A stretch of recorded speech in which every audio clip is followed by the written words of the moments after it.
Oi,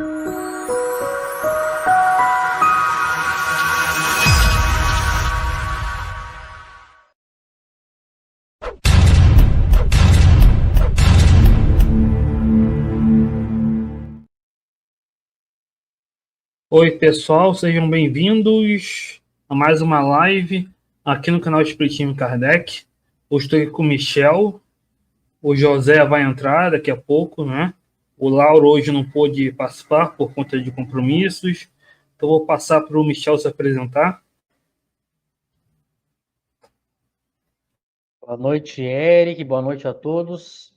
Sejam bem-vindos a mais um estudo da obra de Kardec, o resumo da Lei dos Fenômenos Espíritas. Hoje a gente vai estudar o item 22. É a nossa última live do ano de quarta-feira. Depois a gente vai parar 2 quartas seguidas, mas no finalzinho a gente explica, né? Mas já para avisar o pessoal, hoje nós temos então a última live de 2024. Então, que a gente tenha um ótimo estudo. Daqui a pouco, perto das 21, o José entra e a gente segue aí.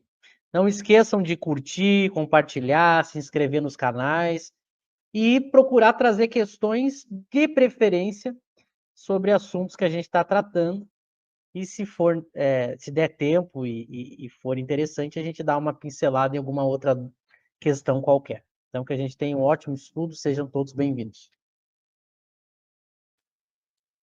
Excelente, então hoje a gente começa o item 22, né? Então vamos lá.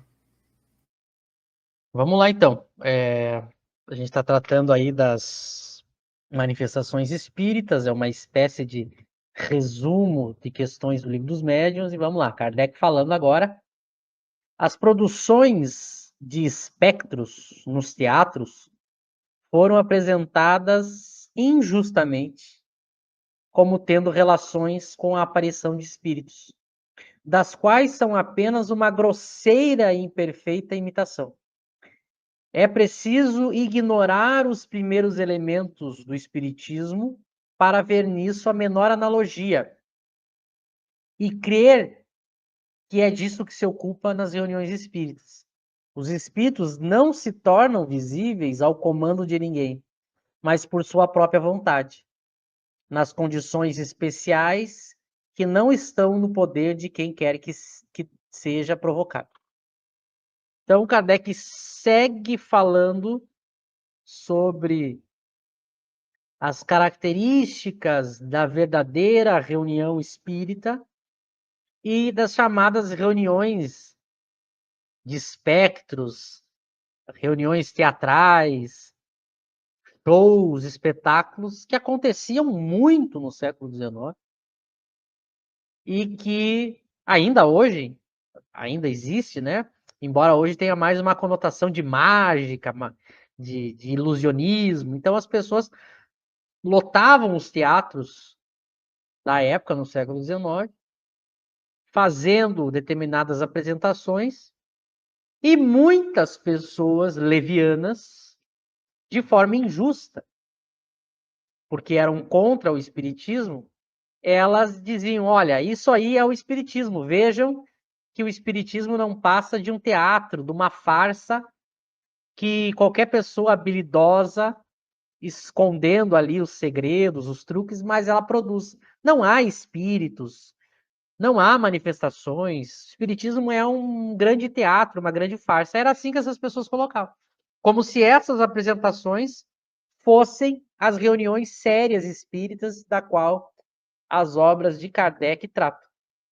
A gente sabe que ainda hoje é muito comum, os chamados críticos do espiritismo atribuírem ao espiritismo problemas, falhas, truques, encenações, mas que não são do espiritismo. Mesmo que as pessoas que os estejam fazendo chamem aquele espetáculo, aquele negócio de espiritismo. Então, muitas pessoas de mau caráter, interesseiras, se apoderaram do nome espiritismo, fazem espetáculos que não são reais, não são espíritos não são espíritos de verdade, não é o espiritismo praticado seriamente, seguindo Kardec, mas elas usam o nome de espiritismo. E aqueles que não gostam do espiritismo, ao invés de fazer uma crítica séria estudando o espiritismo, para ver que aquilo não é espiritismo, elas criticam chamando aquilo de espiritismo. Então a gente tem a leviandade e a injustiça dos dois lados. Daqueles que tomam o nome do espiritismo, fazendo coisas que o espiritismo não aprova, não ensina, e daqueles que querem criticar o espiritismo, mas elas não percebem, ou percebem por interesse e não falam, que elas não estão atacando o espiritismo, elas estão atacando algo que não é o verdadeiro espiritismo. Então se trata de uma crítica injusta. É uma analogia, uma comparação injusta. Então é muito comum surgirem pessoas aí, a gente acompanha nos podcasts, está muito na moda hoje, falar contra o espiritismo dá visualização, né? Então eu vejo as pessoas falando contra o espiritismo e eu percebo que elas não conhecem o espiritismo. Elas falam do movimento espírita, elas falam de pessoas, elas falam de coisas, mas o espiritismo não tem culpa por aquelas pessoas que usam mal o seu nome.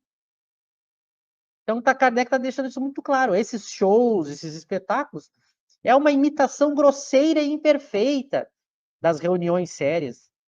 As reuniões sérias, realmente, elas envolvem racionalidade, seriedade, honestidade, um ambiente muito claro, sem nada oculto, sem nada místico, sem esconder. É uma coisa muito simples, racional, séria, que envolve um bom conhecimento lógico, filosófico, uma moral muito séria. E esse é o verdadeiro espiritismo que a gente aprende nas obras de Kardec. E ele ainda mostra uma diferença das reuniões falsas para as reuniões verdadeiras. As reuniões verdadeiras, fica muito claro que os homens não comandam os espíritos. Eu não posso montar um palco, um teatro e dizer que os espíritos irão se apresentar, fazer coisas, como se eu tivesse um controle sobre o que os espíritos vão fazer ou não. Isso não existe no fenômeno real. O fenômeno real, os espíritos têm vontade própria. O fenômeno acontece de um jeito diferente do que a gente queria, do que a gente esperava, do que a gente pensava, ou às vezes nem acontece. O que prova realmente que são espíritos, porque têm vontade própria, né? Quando não tem vontade própria, é que a gente tem que desconfiar. Então, deixando mais claro, mais uma vez, o que a gente tem batido na tecla, né? A gente tem batido nessa tecla que eu não posso estudar os fenômenos espíritas da mesma maneira que eu estudo os fenômenos materiais, porque os fenômenos materiais eu manipulo à vontade. Agora, os fenômenos espíritas, não. Eu não posso pegar os médiuns, colocar em salas e exigir que o fenômeno se repita diversas vezes, como eu faço com algum elemento químico, com algum fenômeno físico, da física. Os fenômenos espíritas, eu tenho que deixar que eles aconteçam da maneira que eles acontecem e observar esses acontecimentos. Eu não posso determinar antes, ou tirar a conclusão que é falso porque não aconteceu o que eu queria, porque o espírito não fez o que eu queria, ou nem apareceu. Então, Kardec vai insistir nisso, para que a gente tenha essa tranquilidade de saber o que é sério e o que não é, né? E a gente sabe que hoje em dia a mediunidade continua sendo espetáculo para muitas pessoas, dentro e fora do movimento espírita. Mas é importante a gente saber que isso não compactua com Kardec. Kardec é muito mais cuidadoso, sério. Passa para o Eric.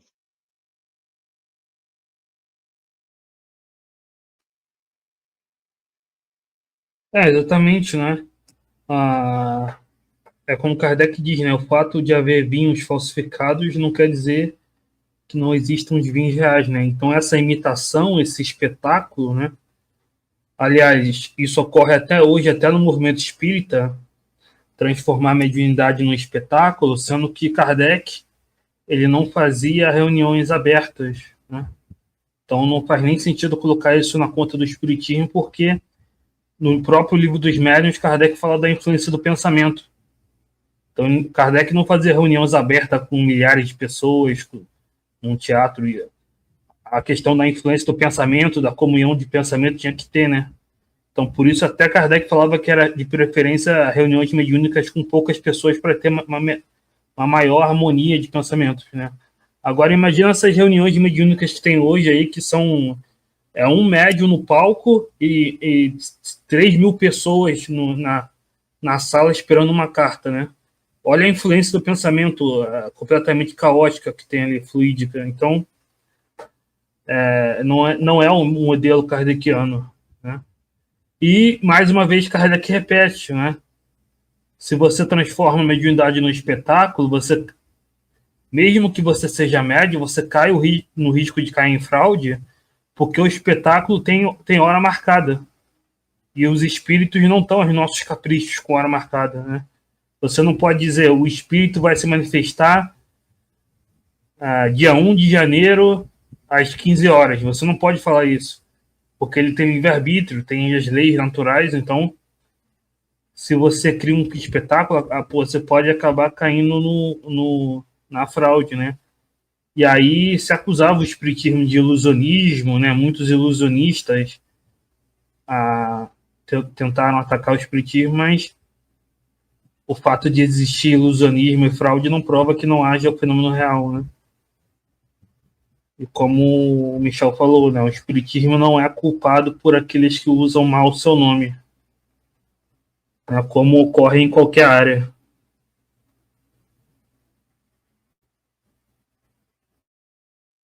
É isso aí. E hoje, a gente, o que a gente percebe?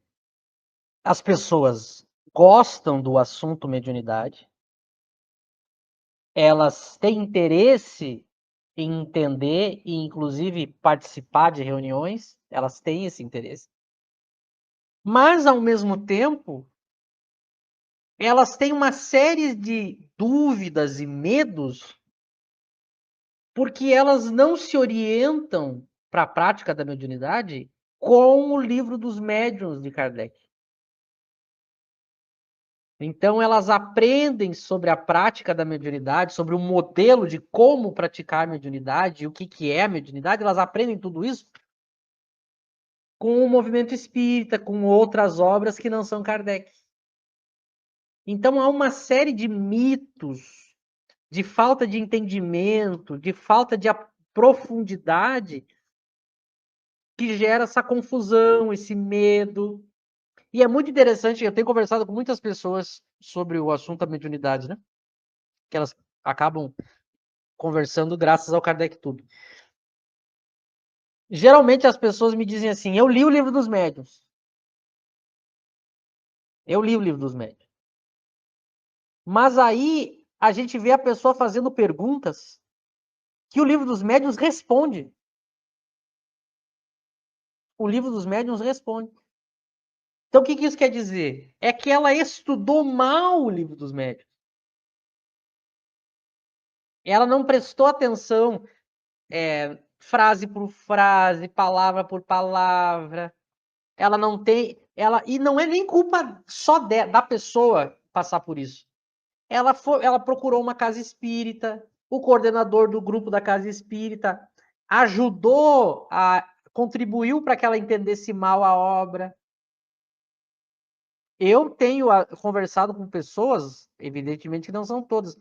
Tem pessoas que me procuram em que a gente termina de ler o texto, o parágrafo de Kardec, a gente termina de ler o parágrafo, a pessoa vai comentar, ela diz o contrário do que ela acabou de ler no parágrafo.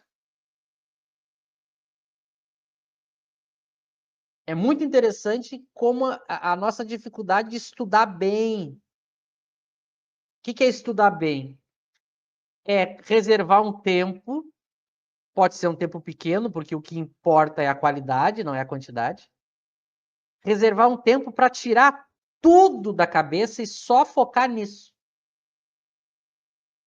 Com tranquilidade. E o segundo passo é ler o texto com calma e querendo entender o que o autor está dizendo. O que o autor está querendo dizer aqui? Deixa eu ouvir o autor. Só que não é assim. As pessoas leem já pensando no que elas vão comentar. Já pensando no que elas vão opinar. Tomou conta da sociedade na época que a gente está vivendo, uma necessidade doentia de opinar e querer explicar, sendo que a gente é novato no estudo. Se a gente sempre tiver achando que sabe, que é quem entende, que é quem tem que explicar, a gente nunca vai aprender. Mas é que a gente entra na casa espírita e é viciado nisso, pela própria casa espírita. A casa espírita estimula o espírita a ser alguém que acha que vai explicar, que vai resolver, que vai salvar, que é o cara. Então o espírita tem dificuldade em aprender, porque ele é sempre estimulado a ser o quê? Eu sou quem ajuda. Eu sou quem trabalha. Eu sou quem faz. E aí a pessoa nunca aprende, porque ela já acha que ela é esse ser especial.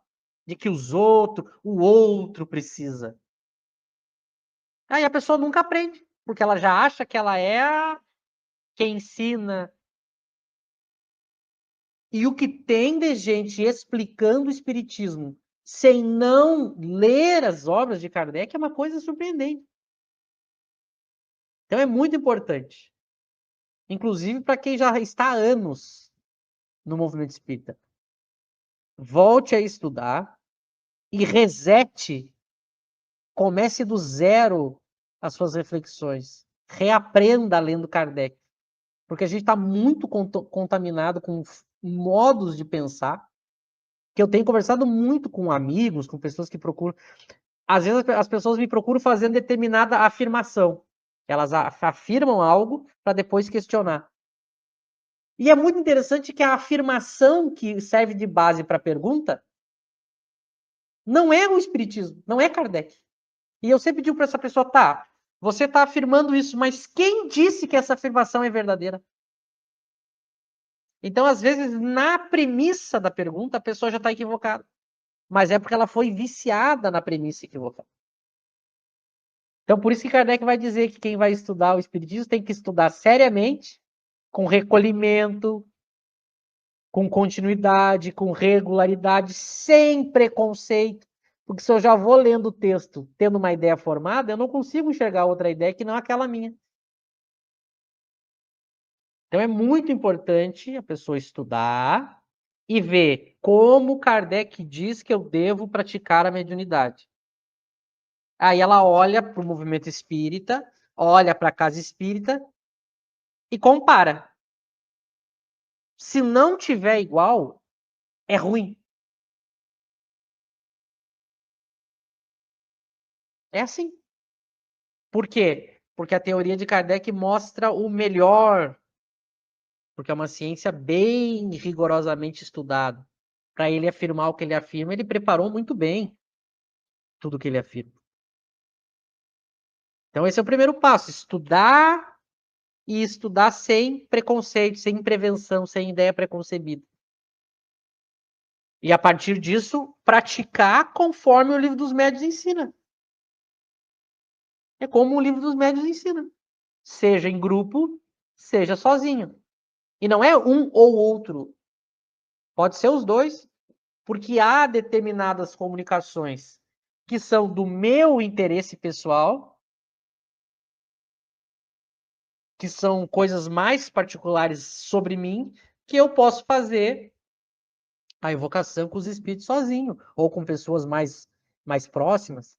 Agora, tem outras reuniões de caráter mais geral, que geralmente nas reuniões de grupos os espíritos falam em caráter mais geral, embora eles também possam falar em caráter particular. Mas aí tem que ver, tem que questionar o anjo guardião. Eu posso tratar desse assunto aqui ou você prefere no particular? Aí o anjo guardião, vamos falar no particular. Porque às vezes são questões que vão expor a gente. Porque imagina, eu estou tratando dos meus vícios morais, os vícios morais do Michel Macedo. Há certas coisas que os espíritos, para não me constranger, não vão chamar minha atenção na frente dos outros, tratar na frente dos outros. Agora, na intimidade, pode ser que eles tratem para me ajudar. Então, é praticar como Kardec. E aí as pessoas ficam, mas a casa espírita, mas o grupo espírita, mas eu não sei o quê. A gente não tem que se preocupar com o que os outros estão fazendo. A gente tem que fazer o correto. Se os outros não querem fazer o correto, Isso é uma escolha delas. Não adianta a gente se agastar pelo que os outros estão fazendo. A gente tem que fazer o certo. A nossa parte, o correto, a gente tem que praticar corretamente para usufruir dos conhecimentos corretamente. Não adianta a gente ficar, mas o fulano faz desse jeito. Sim, mas ele não está seguindo Kardec. Escolha dele. Corre todos os riscos. Por quê? Todas as vezes que eu não sigo o que a ciência diz, eu corro risco, né? Eu corro risco. Porque eu não tenho o mesmo nível de segurança que a ciência oferece. Então, por isso que esses textos de Kardec se aplicam nos dias de hoje, né? Sobre a questão de não confundir o que é o espiritismo com aquilo que as pessoas fazem em nome do espiritismo. Eu não posso dizer que eu sou um crítico do espiritismo e ficar criticando o que as pessoas fazem em nome do espiritismo. Porque o espiritismo não tem culpa. O espiritismo não tem culpa. E hoje, quando a gente vê as pessoas criticando o espiritismo, a gente vê que elas não conhecem o espiritismo. E aí, esse é o problema. Por isso que Kardec diz que, injustamente, as pessoas estão fazendo analogias com algo que não é verdadeiro. Como diz a Nerd ali, né? Até porque é evolução individual. Exatamente. A gente responde pela gente. A gente tem que fazer a nossa parte. Estude, pratique, convide pessoas que você gosta, apresente seus argumentos, se alguém questionar, e pronto, faça a sua parte. Ah, mas a pessoa não gostou, a pessoa não concordou. Bom, mas esse é direito dela. Ela está fazendo diferente, esse é direito dela. Assim como é direito meu fazer do jeito que eu estou fazendo, seguindo Kardec. Porque eu entendo em Kardec a melhor teoria para isso. Para isso. Porque também tem aquele outro equívoco que a gente conversa bastante, né? A pessoa acha que ela vai usar o espiritismo para tudo. Agora, há vários assuntos da nossa vida que não tem nada a ver com o espiritismo. Aí eu vou procurar outros especialistas naquela área. Agora, quando o assunto for espiritismo, o que tem de melhor, mais seguro, que traz mais resultado? O modelo kardeciano. Ah, mas a fulana e o fulano fez de tal jeito e também teve alguma contribuição. Ótimo! Teve alguma contribuição, mas não teve a contribuição máxima que o modelo kardeciano oferece. E a gente tem que trabalhar com o melhor. Não é, porque o jeito que o fulano fez também tem algum ponto positivo, que daí a gente abandona a de Kardec, que é a mais completa. É como se eu dissesse assim, já para finalizar, Eric, para passar para ti.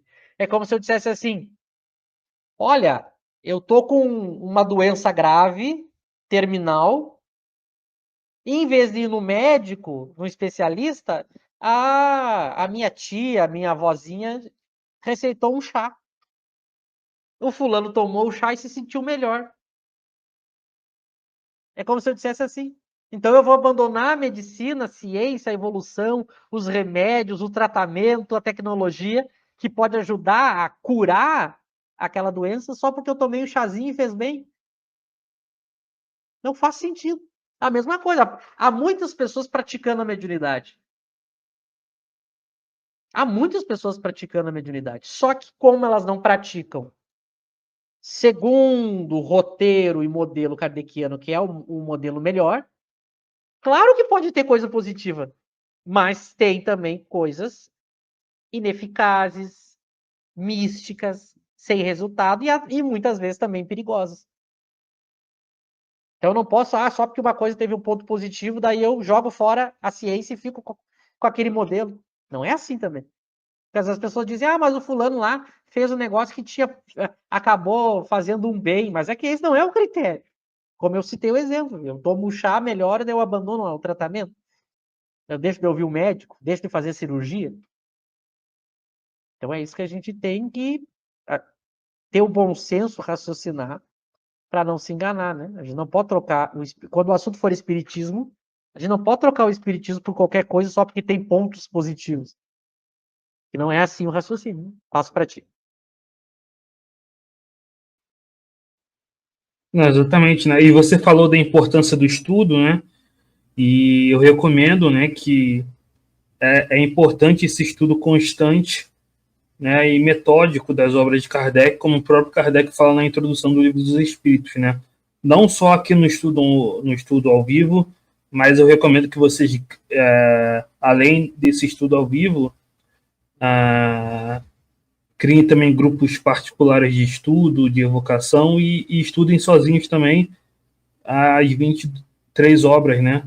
22 ou 23, incluindo o catálogo racional, podem usar o Kardecpedia e é necessário esse estudo constante das obras kardecianas, né? O espírita ele deve estudar Kardec a vida toda, né? Um estudo constante que você vai relendo e relendo e Kardec é tão profundo que você não normalmente você não esgota o estudo, né? Porque você sempre percebe algo a mais, né? Então é necessário esse pessoas que estão, como o Michel falou, né? Pessoas que estão há anos aí no movimento espírita e não entenderam Kardec. É importante, talvez, pegar tudo de novo e estudar de novo, desde o começo, né? Desde as obras de introdução, que é o Espiritismo, que é essas obras que a gente está estudando aqui, né? Resumo da Lei dos Fenômenos Espíritas, Espiritismo na sua mais simples expressão, enfim.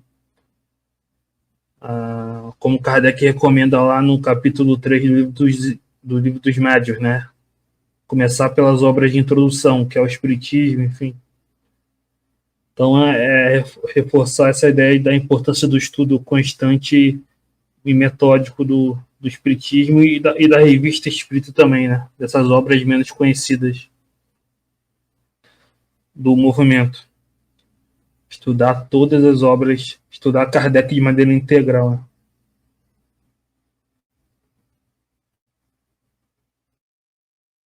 É isso aí. A gente pretende fazer, né? Em 2025, a gente pretende fazer mais lives especiais, né? O que são as lives especiais?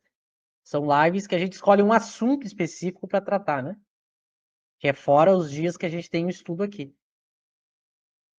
Primeiro que só estudando aqui com a gente não dá conta, né? Porque é muito demorado, né? Veja, esse resumo da lei que a gente está estudando é um livreto, né? Que a gente está levando aí, a gente já está na 20ª semana. Se a pessoa for ler sozinha, ela lê isso num dia. Então, para a pessoa ler as 23 obras, ela vai ter que ler sozinha. Porque se ela for esperar para ler em grupo, ela vai levar 30 anos. Então, ela tem que ter os seus grupos de estudo, que é importante, para ter pessoas que sabem mais explicando e ajudando. Mas ela também vai ter que ter um tempo para ler individualmente. Esse é um ponto, né? E a gente pretende fazer lives. E talvez a primeira live que a gente vai fazer em 2025, especial, né?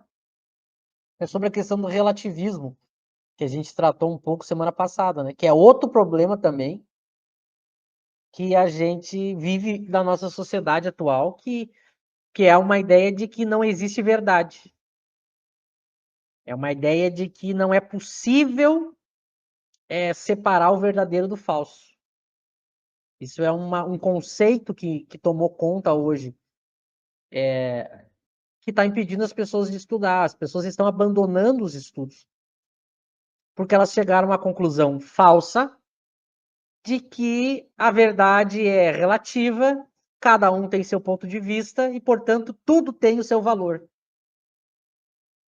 E que nada pode ser questionado, porque questionar a verdade do outro é desrespeitar o outro.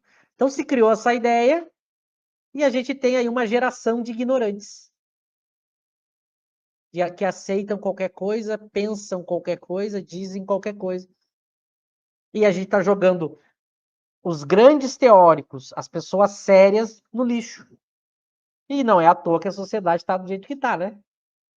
Porque se criou essa ideia, óbvio que isso é influência dos espíritos maus, que não querem o progresso da humanidade, eles são muito inteligentes, eles criaram essa ideia que as pessoas têm caído nessa, né? Não, cada um tem sua verdade, cada um tem sua visão, não existe verdade, cada um tem a sua cultura, cultura não se questiona, a história é um ponto de vista, não existe fatos. Quem tenta estabelecer diferenças entre verdadeiro e falso são pessoas tirânicas, intolerantes. Se criou essa ideia. Então as pessoas acham o seguinte: tudo é uma questão de escolha. Olha, eu acho que isso existe, o fulano acha que isso não existe e os dois estão certos. Mas é impossível, né? Porque ou algo é ou algo não é, né? É questão de lógica. E as pessoas têm jogado a lógica fora. Em nome da tolerância, mas tolerância não é isso. Tolerância tem a ver com respeito ao direito da pessoa escolher aquela crença. Mas eu posso ter a minha e explicar por que eu discordo da crença do outro. Não é que eu queira mudar o outro ou agredir o outro porque ele não pensa como eu. Não, é porque eu tenho o direito de defender a ideia que eu penso e mostrar o problema nas ideias que o outro está falando. Mas a gente está discutindo as ideias. Agora, eu não estou tirando o direito do outro continuar tendo a ideia, mesmo que eu mostre aquilo que eu acho um problema na ideia do outro. Então a gente confundiu a área da discussão do verdadeiro e do falso com a área da tolerância, do respeito. Que é óbvio que a gente tem que ter tolerância e respeito. Mas tolerância e respeito não é a mesma coisa de aceitar que tudo é verdade e tudo é verdadeiro. Porque é um exemplo que a gente dá. Se a pessoa acha que tudo é verdade, tudo é verdadeiro, então eu digo que tomar água e tomar ácido sulfúrico é a mesma coisa. Aí imagina se aparecesse alguém dizendo, não, esse é seu ponto de vista, tudo é relativo, onde está a tolerância? Eu acho que beber ácido sulfúrico não tem problema. Imagina se a gente pensasse assim, não faz nenhum sentido. E a gente criou uma sociedade assim. A gente criou uma sociedade assim, em que a pessoa não argumenta, ela se faz de coitada. Então todo mundo se sente ofendido hoje, né? Sabe por que todo mundo se sente ofendido? Porque é muito mais fácil se sentir ofendido do que argumentar, do que explicar. Então, por exemplo, vou dar um exemplo. Eu venho aqui e defendo uma tese, defendo uma ideia. Aí o Eric faz questionamentos sobre a ideia que eu acabei de defender. Como eu não tenho argumentos para dar, respostas boas para dar para os questionamentos do Eric, em vez de eu dizer, olha, Eric, eu sou um ignorante, eu não tenho argumentos, eu precisava estudar mais, eu estudei pouco, em vez de eu dizer isso, eu digo, que isso, Eric? Onde está o respeito? Por que você está me atacando? Onde está a tolerância? Então as pessoas adoram se sentir ofendidas e se fazer de coitadas hoje. Por quê? Porque aí ela se coloca na posição de vítima e o outro é o carrasco. Sendo que o outro, muitas vezes, está fazendo questionamentos que vai desmascarar a pessoa que está se fazendo de vítima. Então a gente tem que parar com essa coisa de todo mundo se sentir ofendido, se fazer de vítima. A gente tem que discutir ideias. Com educação, óbvio, mas a gente tem que discutir. Eu tenho que dizer, olha, isso que você falou, mas na obra tal, o Kardec diz outra coisa, é diferente do que Kardec falava. Me mostre onde é que está, me explique, dê argumentação.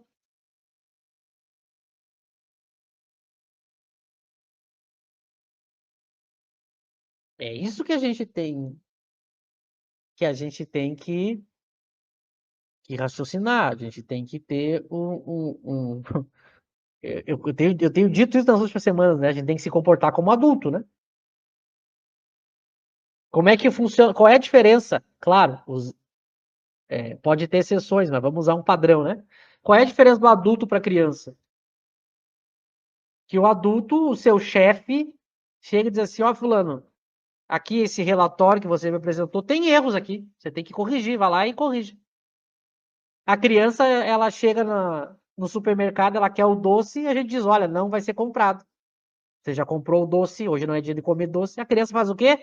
Deita no chão, chora, faz birra. Porque é o jeito que ela tem de tentar te convencer do doce que ela quer. Porque ela ainda é imatura. Mas a gente tem que ser adulto, né? Mas hoje a gente está vivendo. E isso não é só um problema dentro do espiritismo, tá? É um problema social em todas as áreas. Quem aqui vive no ambiente acadêmico, no ambiente político, no ambiente profissional, sabe muito bem do que eu estou falando. Hoje as pessoas, a primeira coisa que elas fazem para se esconder atrás dos seus erros é se fazer de coitado. Quando elas são chamadas a atenção, quando é apontado que elas estão erradas, quando é questionado o que elas estão dizendo ou fazendo. Então a gente tem que mudar isso, porque desse jeito a gente não descobre a verdade. A verdade só descobre se a gente questiona, analisa, compara, raciocina, problematiza a questão. E Kardec fez isso o tempo inteiro. Quem lê a Revista Espírita, eu sempre digo isso para as pessoas, quem lê a Revista Espírita, Kardec publicava na íntegra a fala dos seus maiores inimigos, inclusive dizendo mentiras. Kardec publicava, porque ele não tinha medo da verdade. Ele buscava a verdade. Hoje não, hoje as pessoas escondem, se ofendem, evitam a discussão, proíbem, dizem que estão sendo atacadas, perseguidas. E aí a gente vai ver o que é o atacado, perseguido. As pessoas estão questionando ou então propondo ideias diferentes. Então a gente tem que raciocinar. Antes de passar para o Eric, a pergunta do Herbert, né? De onde nasceu o relativismo como filosofia? Desde o início da filosofia, isso vem, né? Desde do início da filosofia, se percebeu que há uma espécie, que o conhecimento produzido através da razão, da experiência, da observação, ele é sempre incompleto. A verdade última, absoluta, a gente não consegue, com a nossa razão limitada, chegar. Então, o conhecimento é uma tentativa de se aproximar da verdade. Então, quanto mais sofisticado é o conhecimento, mais criterioso é e mais seguro é que eu esteja próximo da verdade. O conhecimento é como se fosse o que a gente tem de melhor para se aproximar da verdade. Que a gente usa vários critérios para chegar nele. Mas a verdade absoluta, não existe nada que a gente não possa questionar ou duvidar. Isso a filosofia sabe desde o início. Mas o fato da gente não conseguir dominar a verdade completa não significa que a gente não possa construir conhecimento, construir teoria e usufruir e usar essa teoria. E não significa que não existam teorias melhores que as outras, mais completas, mais bem elaboradas. Veja que uma coisa é diferente da outra. Claro que existiam aqueles radicais, né, que diziam não é possível construir nenhum tipo de conhecimento. Só que, claro, por que isso não foi levado a sério, o radicalismo, né? Porque quando eu digo que não é possível construir nenhum conhecimento, isso já é um conhecimento, portanto é uma contradição, né? A maior prova de que é possível algum tipo de conhecimento é que até para dizer que o conhecimento não é possível, isso é um conhecimento. Então, no princípio das questões, das bases que formam o conhecimento, há um relativismo com relação à verdade absoluta. Só que hoje, modernamente, isso tem muito a ver com o materialismo, isso tem muito a ver com a junção do materialismo, a gente vive uma ideia de relativismo no pior sentido, que é esse relativismo que diz, olha, tudo vale, ou nada vale, tudo é verdadeiro, ou nada, tudo é uma questão de ponto de vista. Então as pessoas estão muito próximas desse radicalismo. Só que isso é jogar fora toda a filosofia, toda a ciência, toda a teoria. Só que o que é curioso, as pessoas que costumam dizer isso, elas só são relativistas para as coisas que elas não gostam. Esse é o problema da nossa sociedade hoje. Porque se eu adotasse o radicalismo do relativismo teórico, eu pelo menos tinha que aplicar tudo, né? Só que a pessoa aplica só o que ela não gosta. Então a pessoa ela aplica isso para o espiritismo, quando ela não gosta do espiritismo, mas ela tinha que jogar fora tudo. É que nem eu brinquei semana passada, né? Quem acha que a verdade não existe, quem não estava no estudo, eu brinquei. Chega amanhã na sua agência bancária, chama o seu gerente Porque você está levando a sério o relativismo, né? E você diz assim, olha, eu vim aqui sacar os meus bilhões de dólares. Aí o gerente vai dizer assim, mas quem é você? Eu sou Elon Musk. É óbvio que ou ele vai mandar me internar ou ele vai chamar a polícia. Né?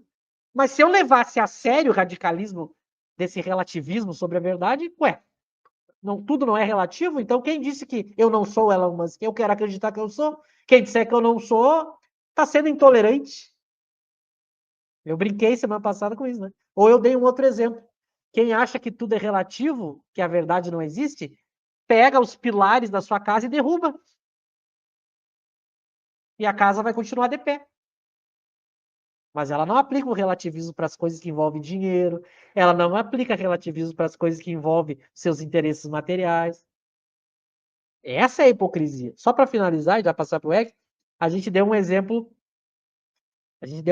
semana passada, acho que até conversando em off, nem foi no estudo. A pessoa, vocês devem ter visto na televisão há algum tempo, isso ficou famoso, né? As pessoas, existia um grupo de pessoas, não sei em que país, que se identificavam como animais. Então elas diziam o seguinte: aquilo que eu sou é uma construção da sociedade. Quem diz que eu sou humano? A sociedade que me impôs isso. Eu sou um animal, eu me reconheço como um animal, logo eu sou um animal. Aí nesse encontro, tinham pessoas de 4 se comportando como cachorrinho, como gato. Porque elas diziam que elas eram animais. Não existe verdade que eu sou um ser humano. Isso é uma imposição dessa sociedade europeia, colonialista, que agora está na moda isso, né? E elas se identificavam como cachorrinho. Mas onde é que está aonde eu queria chegar, que nós estávamos conversando semana passada? As mesmas pessoas que faziam isso, depois que terminava o evento, elas iam para casa para no outro dia trabalhar, estudar, seguir sua vida. Ué, mas se elas realmente se acreditavam animais, por que depois que o evento terminou, elas voltavam ao normal bem rapidinho? É porque a pessoa sabe que isso não tem sentido. Chegou aqui quem gosta desse assunto, viu? Estamos falando sobre relativismo, José. Falando sobre a questão do relativismo, as pessoas que acham que a verdade não é possível, que tudo é relativo, ou que tudo é verdadeiro, ou que tudo é falso, que tudo é ponto de vista, e que quem questiona o meu ponto de vista é intolerante, colonizador, malvado. Então eu passo para vocês aí, já dou boa noite para o José, seja bem-vindo. Boa noite, Michel, boa noite, Érica, boa noite a todos aí que nos acompanham. Já cheguei no olho do furacão. Tema do relativismo, muito bom. Eu brinco aqui com o Michel, com o Eric, né? Que sempre quando eu tenho oportunidade, eu critico o relativismo, porque a gente não para pensar, às vezes não percebe o quanto o relativismo é fonte dos nossos problemas, né?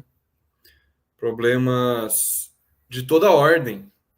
Ele tem uma abrangência impressionante. Problema psicológico, emocional, problema existencial, de sentido da vida, problema social, político, é impressionante.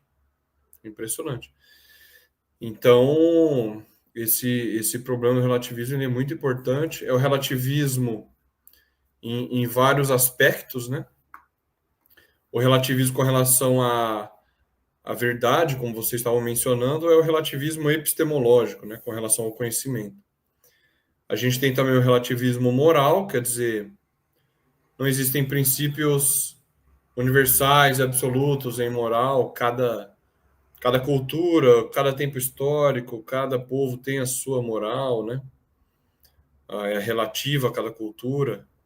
E tem até o relativismo estético, né? Ou seja, não existem princípios universais com relação ao que é o belo, né? O que é a arte, etc. Então, o relativismo realmente ele está muito forte hoje em dia, né? O relativismo ele sempre existiu, né? Enquanto doutrina política, enquanto doutrina filosófica. Aproveitando a pergunta do Ebert aí, de onde nasceu o relativismo? Olha, se a gente considerar o berço da filosofia, né, como a Grécia antiga, lá do século VI, século V a.C., A gente pega o primeiro grande filósofo, que foi Sócrates.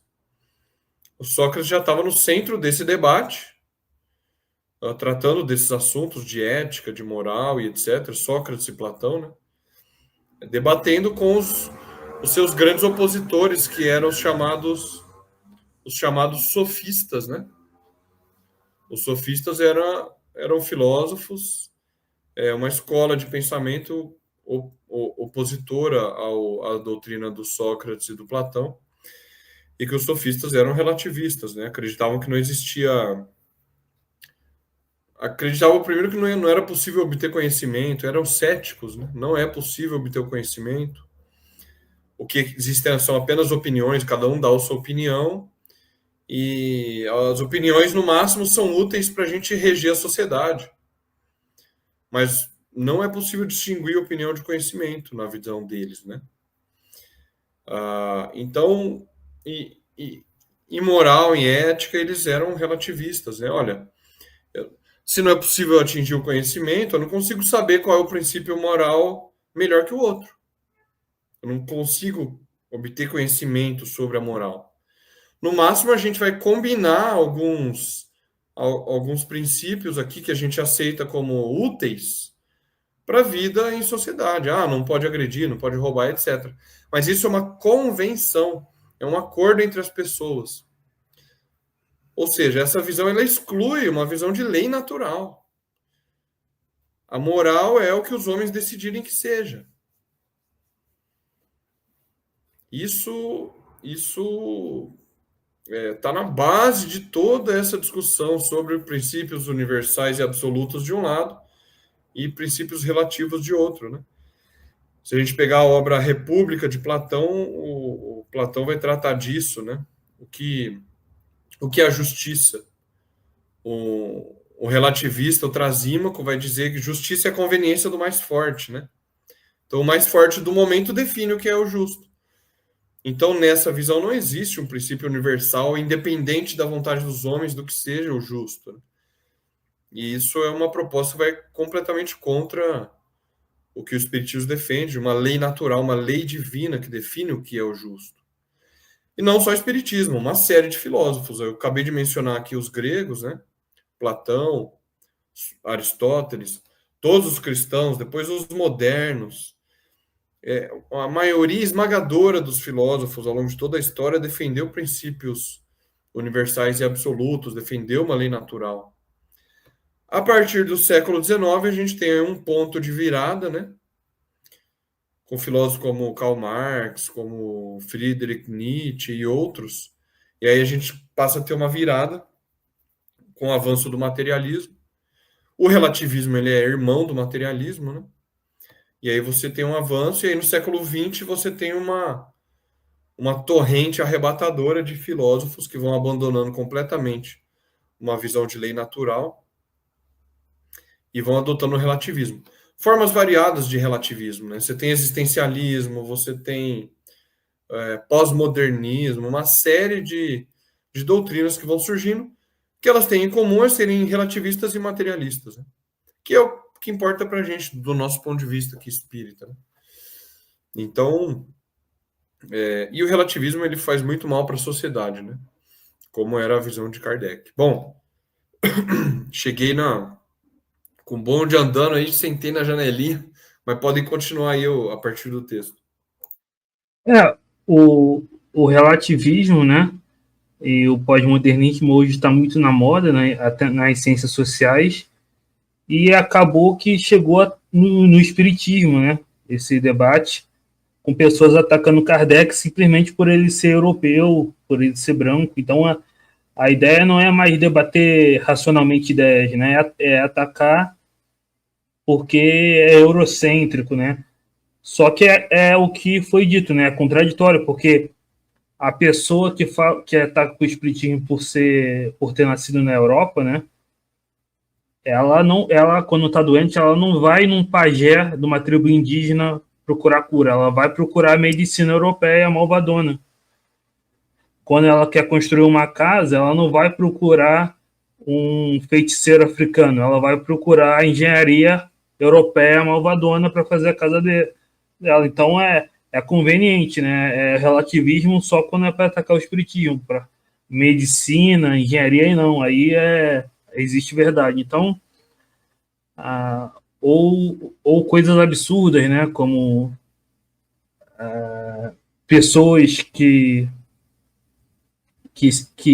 falam que tudo é construção social, né? Então não se nasce mais homem e mulher. Por exemplo, teóricas como a Judith Butler, né? A teoria queer, né? A teoria de gênero, você escolhe, né? Se você é homem ou mulher, ou você pode ser não binário, que não é nem homem nem mulher. Você é o gênero, tem mais de 300 gêneros que você pode ser além de homem e mulher, enfim. Então começa uma loucura social fruto do quê? Do materialismo, né? Que é aquilo, como foi dito, começou com os sofistas lá, que era que eles cobravam para defender a, até uma mentira, mas na modernidade acabou que se tornou. Antes era algo marginal, né? O relativismo. Na modernidade se tornou algo predominante, né? Agora na pós-modernidade. Depois de tudo, né? Descartes, Kant, aí veio o existencialismo, veio, enfim. Agora o pós-modernismo nas ciências sociais é tudo relativo, né? Não existe verdade. Então é o vale tudo, né? Tem até um filósofo da ciência, né, que falava do anarquismo metodológico, né?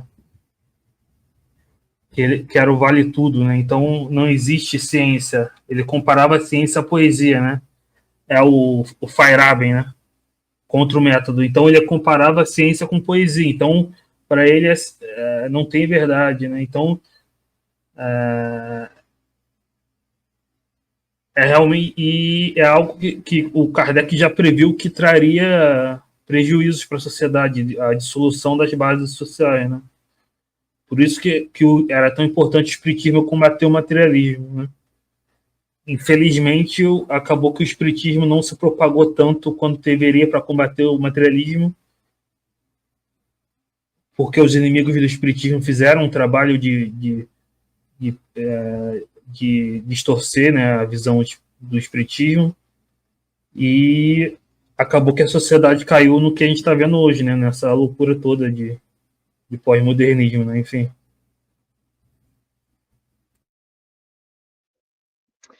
Eu queria achar. Vocês sabem que eu tô terminando de estudar o Livro dos Espíritos, né? Tô chegando no finalzinho do Livro dos Espíritos lá, no estudo do Kardec Play. No Kardec Play existem 173 vídeos estudando todo o Livro dos Espíritos, toda a obra do Livro dos Espíritos, o Cosme explicando todo o Livro dos Espíritos, frase por frase. Ele estudou inteiro, deu 173 vídeos. Alguns com 1 hora, meia hora, 40 minutos. É muito conteúdo. Fora o que tem mais das outras obras de tema livre, né? Então eu estou terminando o Livro dos Espíritos. Tem um texto do Espírito Paulo, né? O próprio Paulo de Tarso, né? No finalzinho lá do Livro dos Espíritos. Eu estou querendo achar aqui. Não sei se eu vou achar para chegar onde eu quero chegar. Mas é aquelas coisas, há determinadas frases que a gente, quando está relendo Kardec, a gente acha frases que a gente não lembrava, né? E tem uma fala do Paulo prevendo o que aconteceria com a nossa sociedade agora. Eu vou achar daqui a pouco, quando eu passar a palavra para vocês, eu vou achar e essa frase eu já vou. Mas antes eu quero dizer o seguinte: primeiro, dizer para as pessoas que estão assistindo, como a gente tinha dito no início, né? Hoje é a nossa última quarta-feira do ano, né? No estudo aqui nas lives. A próxima quarta-feira já é 25, que é Natal. Depois na outra é 1º de janeiro. Então, nessas duas quartas a gente não vai ter estudo. Depois aí, no dia 6, eu acho que não é 6, 8. Dia 8, que é a outra quarta, né? Só se eu não estou me enganando aí. É, dia 8. Aí a gente volta. Então, todos já estão avisados. E, aproveitando esse finalzinho, além de dar esse recado, né? Eu quero, da minha parte, agradecer. Esse ano de 2024 foi um ano muito importante para o nosso trio aqui, também para o Lauro, que chegou depois. e para os nossos canais e para tudo que a gente vem fazendo. Foi um ano que a gente consolidou, que a gente iniciou lá em 23. Foi um ano que a gente completou uma obra de Kardec estudando junto, iniciou essa segunda aqui. Outros projetos vieram, por exemplo, o projeto Nosso Lar Segundo o Espiritismo, que vai fazer um ano agora já. Faz um ano que eu estou na introdução. Para o desespero do pessoal que quer estudar correndo, desespero, faz um ano que eu estou na introdução. Então foi um ano de muita produção sobre Kardec, de muita discussão sobre Kardec em todas as redes. Teve momentos muito difíceis para nós, de muito ataque, mas acima de tudo a gente sempre, além de ter Kardec como farol, a gente sempre foi muito irmão, muito amigo. Então a gente sempre, apesar dos pesares, como diz a frase, né, a gente sempre passou por cima, inclusive das nossas questões, das nossas imperfeições, e se manteve sempre unido. Então, eu quero agradecer primeiramente, claro, aos meus amigos, ao Eric, ao José, e também ao Lauro, que não pôde estar aqui hoje, mas ele sabe disso, eu já disse isso para ele. Quero agradecer mesmo, porque a gente sabe o quanto é difícil, não é fácil. Não é fácil, as pessoas pensam que é fácil, mas não é. Porque há muita força para que Kardec não seja divulgado e não seja estudado. Porque Kardec é muito forte, o dia que ele for estudado de novo no mundo inteiro e praticado, o mundo vai mudar. Então, quero agradecer. Agradecer também as pessoas aqui que todos a semana estavam aqui com a gente, questionando, perguntando, às vezes brincando, dando opinião. O grupo que a gente montou no WhatsApp, agradecer a todos vocês que também colaboraram, porque se a gente fizesse uma live aqui sem ninguém assistindo, não tinha sentido. Então, eu desejo a todos vocês um ótimo final de ano. Se quem está me ouvindo estiver passando por um final de ano com dificuldades, que lembre de Kardec nesses momentos, dos seus ensinos, e que passe por essas dificuldades da melhor maneira possível, por as suas provações. Caso não seja possível ter todo momento de alegria, de felicidade, de bem-estar, mas que enfrente essas provações da melhor maneira possível e que consiga, se for da vontade de Deus, resolver e sair desse sofrimento, e que tenha certeza que é sempre algo momentâneo que passa. Por mais terrível, difícil, confuso, dolorido, sempre, se a gente realmente quiser orar, pedir, buscar, lutar, sempre as coisas vão melhorar. Então eu quero agradecer a vocês. 2025 vem com mais força ainda. A gente vai prosseguindo o que a gente está fazendo e ainda mais vai seguir aqui com vocês, e que a gente tenha, então, aí muitos e muitos anos de colocar Kardec no lugar que ele merece, né? Como grande mestre da humanidade, como grande apóstolo que vai nos fazer entender Jesus. Nós temos esses dois grandes espíritos, e que Kardec é a porta para a gente entender o Cristo. E o próprio Cristo falou no Evangelho segundo o Espiritismo, né? Estou convosco e meu apóstolo vos instrui. Então é com Kardec que a gente se instrui para entender Jesus. Então quero agradecer a vocês, quero passar a palavra para o Eric e para o José também, enquanto eu procuro aquela frase do Paulo para a gente ler depois para o pessoal. Eu queria agradecer também, agradecer o Michel, agradecer o Eric pela parceria, o Lauro também, né? É o trio mais um. Depois o Lauro foi acrescentado ao grupo e ajudou muito. O Michel fez já de forma magistral aí um retrospecto do nosso ano, né, do grupo. E eu acho que um dos pontos altos aí foi a gente conseguir reunir um grupo do WhatsApp, né, com o pessoal que acompanha o nosso canal. Infelizmente eu não consigo estar mais atuante lá no grupo pela correria do dia a dia. Vocês sabem como é que é ter muitos grupos, né? Grupos do trabalho, grupos de amigos, de família, de espiritismo. E a correria do dia a dia às vezes acaba a gente não conseguindo trocar mais informações e trocar ideias lá, né? Mas nós pretendemos estreitar mais esses laços em 2025, né? a gente tem a ideia de fazer um estudo fechado, né? Um estudo em alguma plataforma, Google Meet, etc., para a gente poder conhecer cada um, as pessoas falarem também, né? Porque aqui a gente só fala e o pessoal só escuta e interage no chat. Quando a gente tiver a possibilidade aí de uma sala fechada, né? Cada um vai poder abrir o microfone, a câmera, se apresentar, e aí a gente vai estreitando esses laços, né? Que são importantes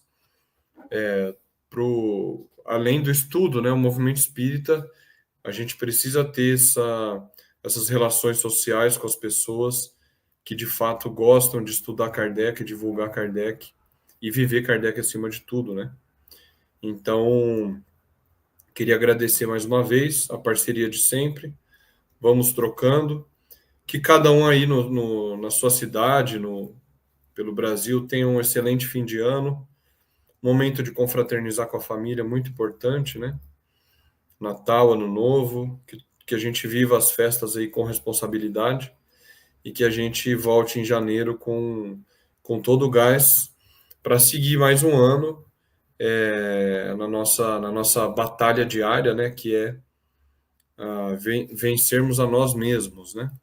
Vencer as nossas imperfeições, que é o grande desafio de todos nós, com esse recurso incrível que é o Espiritismo, que é a obra de Kardec, né? Então, muito obrigado a todos e nos vemos aí o ano que vem.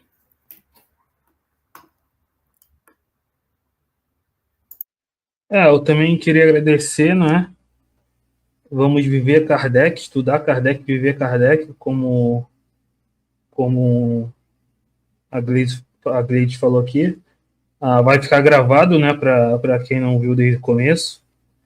E sobre isso que o Michel estava falando, tem vários trechos em Kardec onde se fala, né, que o Espiritismo seria, colocando o Espiritismo como último aviso em relação ao materialismo, que as consequências de se a sociedade não escutasse seriam catastróficas, né? E, enfim, é muito do que a gente vê hoje sobre as consequências sociais do materialismo, né?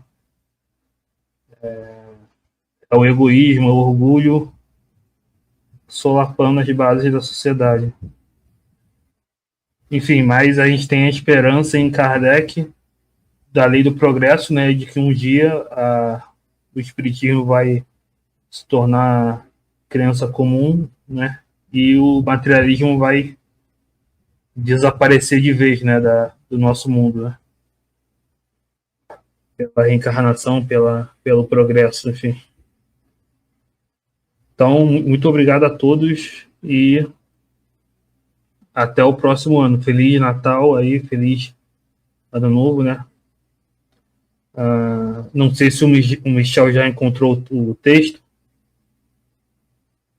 Eu prometi, não tô achando. É coisa. Mas vou ficar Posta no devendo grupo depois. Inclusive o pessoal que quer estudar Kardec, que não está no grupo, né?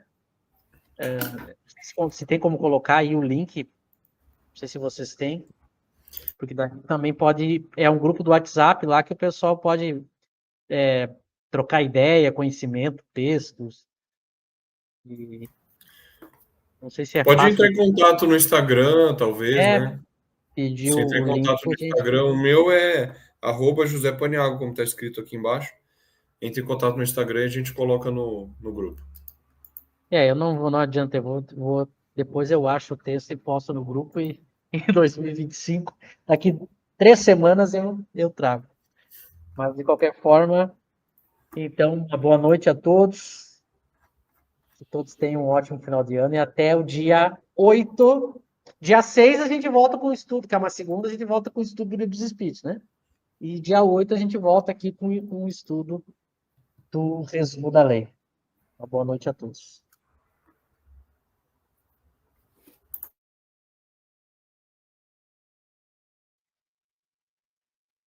Então é isso.